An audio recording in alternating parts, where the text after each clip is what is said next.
سلام خدمت همه عزیزان.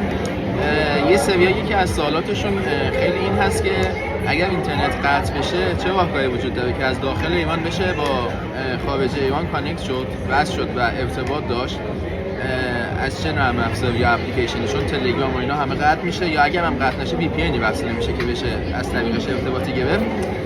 دوستان یه اپلیکیشنی هست، حالا نرم افزاره، هم نسخه iOS داره هم نسخه اندروید. تو گوگل سرچ بکنین اپلیکیشن بله مال خود ایرانه ولی تو خارج هم وصل میشه. اینو دانلود بکنین، لاگین کنین، خیلی ساده است، 1 دقیقه زمان میبره. و اون کسی که خارج هم هست باید بهش بگین دانلود بکنه یا از طریق وب اپلیکیشن وارد بشه.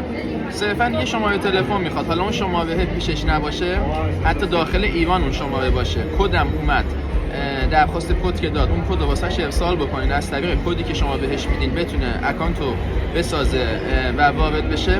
خیلی راحت بدون وی پی ان یا تو شرایطی که اینترنت قطع باشه شما میتونین باهاش در ارتباط باشین و اگر 1% اینترنت به مشکلی خورد یا قطع شد، راه دسترسی یا اینکه خبری بگیرین ارتباط با داخل ایران داشته باشین و خیلی میتونه کمکتون بکنه.